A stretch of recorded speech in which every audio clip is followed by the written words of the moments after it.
Hello, welcome to Whittling Tips. In today's video, we are going to look at how to whittle a point or a cone if you're looking for the geometric term. And you might be wondering, why do I want to whittle a point? Well, if you ever picked up a knife when you were a kid and had a stick, you always whittled the end to a point, right? It's fun. But for whittling projects, it's also useful. You might use it for the hat of a gnome. You might use it to carve a kind of tree shape, right? So there's any number of reasons why you might carve to a point at the top of your carving. And I'm going to show you a simple way to do that, especially if you're starting from a square block of wood, which often you are in a whittling project. And the first step to this is going to be, if you're starting with a square block, the first step, actually I covered in a previous tip, which is going to be to change it to a cylindrical shape.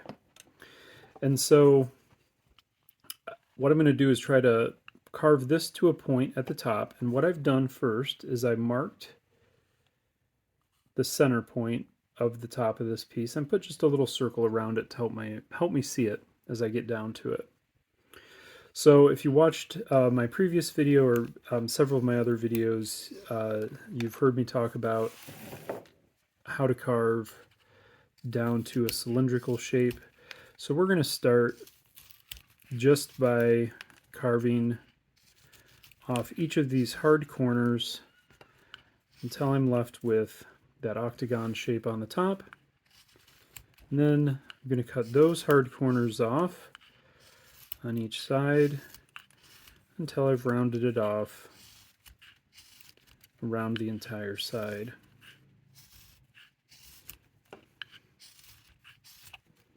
Okay. That helps me get to a circle shape, which would be the first step to getting down to a point. Now, I'll note again that I'm doing this kind of quickly for the sake of time. You can take as many cuts, take as much time as you want to do this, that's fine.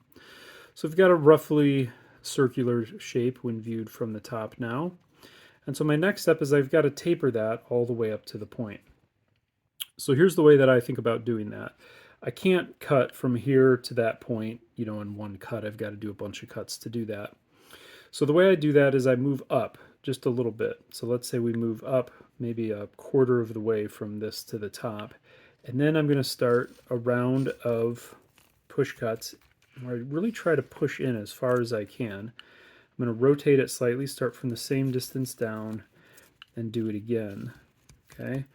Now, tricky part of this is keeping it flat all the way up to the top. It's got a tendency to roll out as I get up there. But I'm just going to make a deeper cut in regular intervals all the way around from that same distance down. Okay. So now I've been around from about here, and what I'm going to do is just move up a little bit more, and I'm going to do the same thing. And do a push cut in, push it up, rotate around, trying to do roughly similar depth on each cut as I rotate my way around. It doesn't have to be perfect, but if you want it to be perfect, you can really take your time with this, draw more concentric circles to follow yourself in, and check that top to see how you're doing. Okay, so now I've gone around from about this level, so I'm going to go now about probably halfway from there to the top, and I'm going to do it again, and I'm starting to get close at the top there.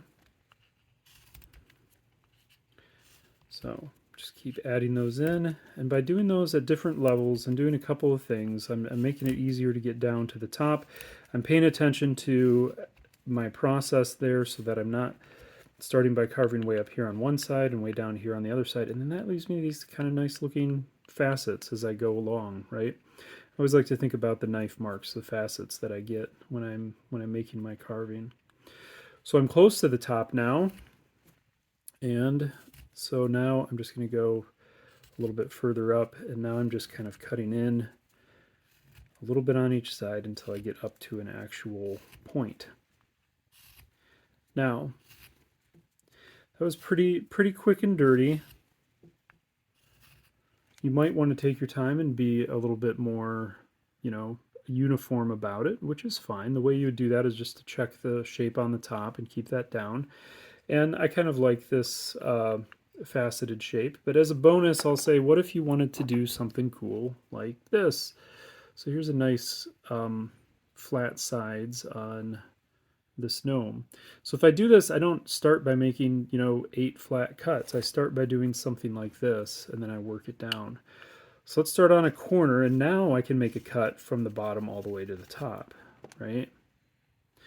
And maybe I'll rotate that to do the same thing on the next corner, leaving that one in the middle like that.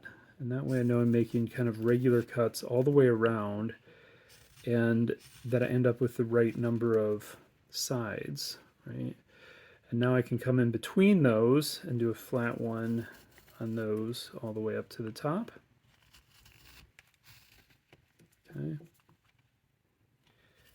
So that I'm leaving a nice flat surface all the way up. And there you go. There's a really cool looking point with nice long flat facets. So regardless of the style that you're going for, that's a simple process, and you can use that for any number of things. So I hope you find that helpful. Thanks for watching. Happy whittling.